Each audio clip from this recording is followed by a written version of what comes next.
Poor mechanic makes billionaire cry as her disabled daughter walks. Heart-touching story. The morning sun crept through the smog over a quiet suburban street, glinting off rows of cars parked near a small, worn-down garage. Inside, Maria Lopez, a 34-year-old mechanic with grease-stained hands and tired eyes, tightened the last bolt under a rusty pickup truck. Her uniform was faded, her palms calloused, but her heart, full of love for her daughter, never wavered. In the corner of the garage sat Lily, her 7-year-old daughter watching from her wheelchair. Polio had taken her ability to walk, but not her spirit. She hummed softly, sketching flowers on the corner of an old cardboard box. For Maria, every repaired engine was one more day of therapy, one more chance for Lily to stand again. The unexpected visitor that afternoon, a sleek black Rolls-Royce, pulled up to the garage, the kind of car that didn't belong on this side of town. The driver stepped out first, followed by a tall, sharply dressed man in his 50s. His name was Richard Grant, a billionaire businessman known for his luxury car empire and his reputation for being impossible to please. Richard glanced around the grimy workshop with visible disgust. "You're the mechanic everyone keeps talking about?" he asked, his tone cold. "Yes, sir," Maria said quietly. "What seems to be the problem?" He pointed to his car. "The engine's making a strange noise. I was told you're the best, though looking at this place I have my doubts." Maria said nothing. She just smiled politely, wiped her hands and got to work. A lesson in humility. As Maria examined the car, Richard grew impatient. "Do you even know what you're doing? That car costs more than this entire shop." Maria didn't flinch. "I know what I'm doing, sir. But machines don't care how rich their owners are. They all need the same care." Something in her calm tone made him pause. Still he said nothing. He just watched her work, noticing the way she focused, the precision in her hands, and the warmth in her voice when she spoke to her daughter. After an hour, Maria wiped her forehead and smiled. "All done. It was a minor issue, but I've replaced the valve. It should run smoothly now." Richard crossed his arms. "And how much for your charity service?" Maria hesitated. "It's 85, sir," he scoffed. "Do you know how much my time is worth?" "Yes," Maria said gently, "but I also know the value of honest work." The moment of truth. Richard opened his wallet, but before he could hand her the money, Lily's small voice broke the silence.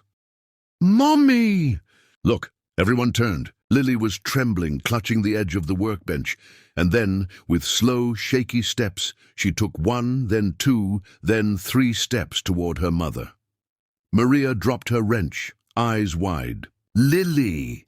Tears streamed down her cheeks as she ran to her daughter and wrapped her arms around her. "You did it, baby. You walked."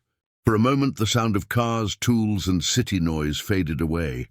There was only the sight of a little girl standing, something Maria had dreamed of for years. Richard stood frozen. His lips parted, but no words came. Something inside him cracked, a wall built over decades of wealth, arrogance, and distance. His eyes glistened. He knelt beside them.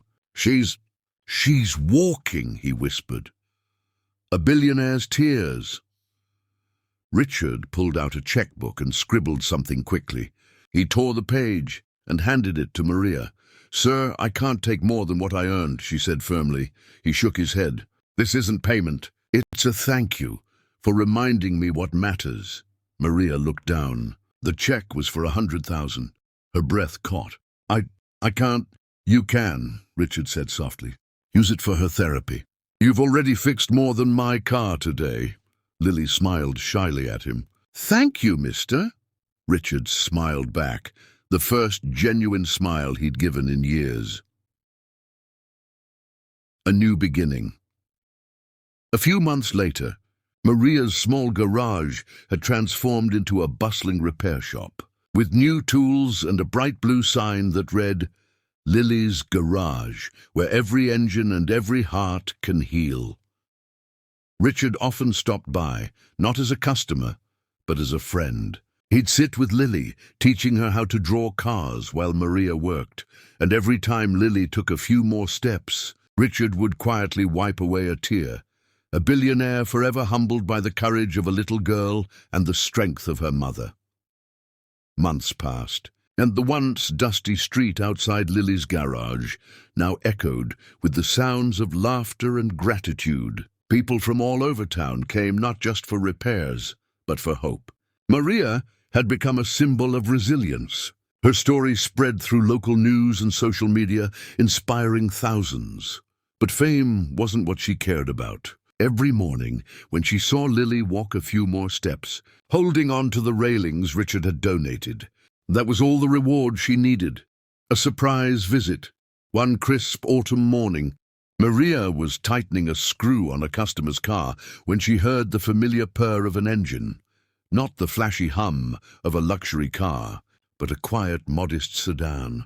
She turned, and there stood Richard, dressed casually this time. No suit, no driver, just him, Mr. Grant. Maria smiled. Didn't expect to see you here today, he smiled back. I needed a tune-up, and maybe a little tune-up for my heart, too. Maria laughed, handing him a cup of coffee. Well, you're always welcome here. As they sat near the garage door, watching Lily play with the neighborhood dog, Richard's tone softened. You know, he said, for years I thought money could fix everything. I bought happiness, friends, even silence. But that day, your daughter taught me something no amount of wealth ever could. Maria listened quietly, her eyes kind. She reminded you of humanity, she said gently. He nodded. Yes, of love, of miracles I never believed in. The gift of gratitude. Richard took a small envelope from his jacket and handed it to Maria. I've been working on something. Consider it a partnership. Inside was a letterhead from Grant Motors Foundation, a new initiative offering free car repair training to single mothers and veterans. The program would be headquartered right next to Lily's garage. Maria's hands trembled as she read. You're naming it after Lily? He smiled. Yes, the Lily Hope Project. You gave me back a heart. Let me give something back to the world. Tears welled in Maria's eyes. Thank you, Mr. Grant. You have no idea what this means. Oh, I do, he said softly. Because once I was a broken machine too. You helped fix me. Full circle. A year later, the ribbon-cutting ceremony for the Lily Hope Project drew a large crowd. Cameras flashed as Maria stood beside Richard,